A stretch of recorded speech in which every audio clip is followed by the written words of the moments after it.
सो भी रहा है ना, तो उसके भीतर उसकी भक्ति शंकर के नाम का उच्चारण कर रही है, और जिसके अंदर आसक्ति और तृष्णा भरी है उसको क्रोध, रात में सोते सोते भी क्रोध उसके अंदर भरा हुआ है। भक्ति का दिखावा नहीं होना चाहिए। हम चंदन का तिलक लगाएंगे तो हम भक्त कहलाएंगे, ना ना ना बाबा, हमारे यहाँ शिव महापुराण की कथा कथी है, ये भक्ति का दिखावा नहीं। हम माला पकड़कर बैठे रहेंगे 24 घंटे तो भक्त कहलाएंगे, ना ना ना, ये भक्ति नहीं है बाबा।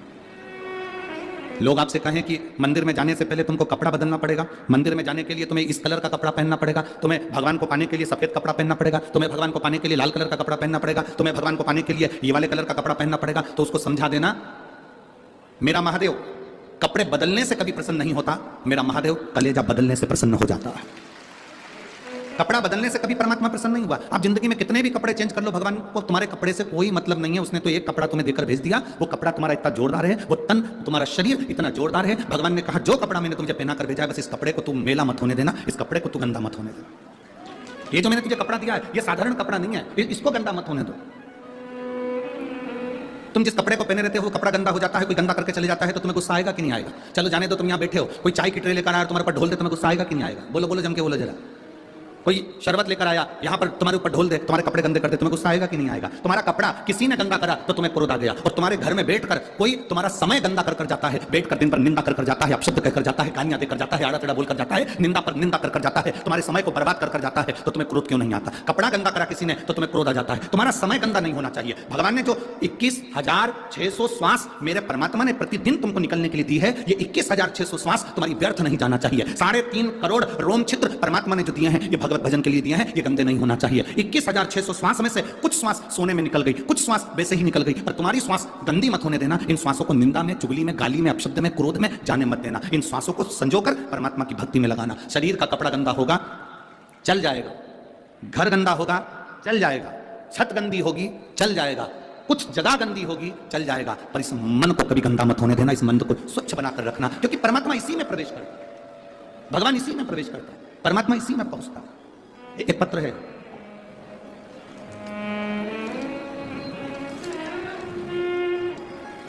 मेरा नाम अमित कुमार है, मैं अंबाला कैंट का निवासी हूं। कहीं बैठे हैं अमित जी तो हाथ हिला सकते हैं, आप नहीं है?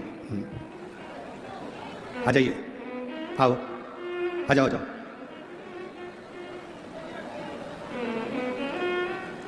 मेरा नाम अमित कुमार है, मैं अंबाला कैंट का निवासी हूं। मैं एक लोटे जल का वर्णन करना चाहता हूं। कई सालों से नशा कर रहा था, इतना नशे में डूब गया था कि मुझे अपनी भी सुध नहीं रहती थी। शायद दुनिया के लोगों ने मुझे नकारा समझा और मैं नशे में दिन रात लीन रहने लगा। गुरुदेव, इतना नशा करता था, इतना नशा करता था कि कुछ भी नहीं देखता था। एक बार ट्रेन से सफर कर रहा था, नशे के कारण ट्रेन की चपेट में आ गया और मेरे दोनों पांव कट गए। एक्सीडेंट हो गया, मेरी दोनों टांगे कट गई। अब दोनों टांगे कट गई तो बड़ा तकलीफ में रहा। सोच लिया था कि अब मरना है, अब जिंदा नहीं रहना। जब पांव चले गए, मरना। आपकी पहली बार कथा सुनी, केवल मोबाइल पर किसी ने क्लिप भेजी थी, उस रील को मैंने सुना और उस दिन मैंने विचार करा, आपने उस रील में कहा था कि चाहे दुनिया की कितनी भी तकलीफ आ जाए पर मरना नहीं है, छाती पर मूंग डालना। ये आपने उस कथा में कहा था। गुरुदेव, उस रील ने मेरे को बल दिया और मैंने पहली बार उसी दिन संकल्प कर लिया कि आज के बाद नशा नहीं करूंगा, और पूरा नशा छोड़ दिया। जब 24 घंटे में नशे में रहता था तो मैंने नशा छोड़ा, और अब मेरे पांव कट गए थे तब मैं करता क्या, मैंने विचार करा कि शरीर को छोड़ देता हूं। पर आपने जब क्लिप में कहा, एक छोटी सी रील में आपने कहा कि मरना नहीं, कितनी भी समस्या हो, छाती पर मूंग डालना पर मरना मत, तब मैंने सोच लिया कि मेरे पांव चले गए तो क्या हुआ, मैं मेहनत पूरी करूंगा। और मैंने मेहनत करी और बाबा की कृपा से आपका नाम लेकर, शिव का नाम लेकर मैंने एक छोटी सी बुक की स्टेशनरी डाली। और बाबा का मैं क्या गुणगान करूं गुरुदेव, शिव शिव है। जब मैं नशे में रहता था मेरे पास अठन्नी नहीं थी, और मेरे पांव जाने के बाद मैंने नशा छोड़ा, और जब मैंने स्टेशनरी डाली, उस स्टेशनरी को डालने पर मेरी बेटियां दोनों उस स्टेशनरी को करने लगी। पहले तो स्टेशनरी चलती नहीं थी तो बेटियां भी रोती थी, पापा कुछ नहीं है, अब हम करें क्या।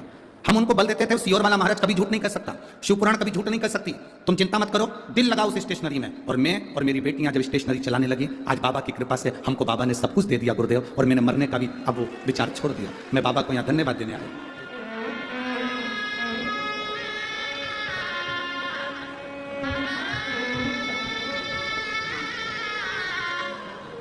ठीक हो?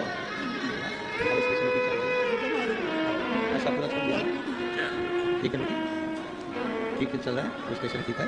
बहुत अच्छा करिए।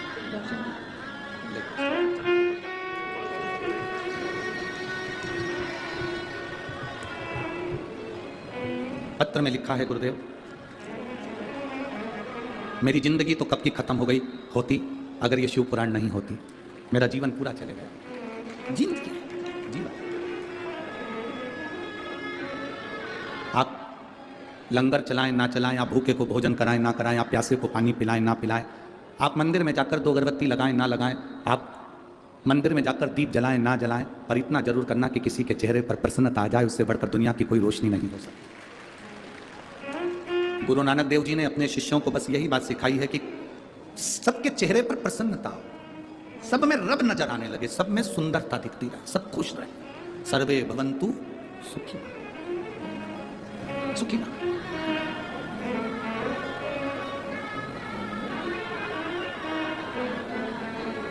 जियो। मैं पूरे भारत और विश्व के लोगों से कहूंगा, इस व्यक्ति से एक बल भी ले लो, पांव चलेगा पर हिम्मत नहीं तोड़ी, शिव पुराण पर अटल रहा, शिव महापुराण पर अटल रहा कि बाबा कहा है झूठ नहीं कह सकता। और फिर निवेदन करूंगा, शिव महापुराण की कथा, आज शिवरात्रि है, शिवरात्रि के दिन इतनी जरूर कहूंगा कि शिव महापुराण की कथा सीहोर वाला पंडित प्रदीप मिश्रा कभी नहीं बाजता, शिव महापुराण की कथा तो वो बाबा आकर बाजता है और आप सुनते हैं।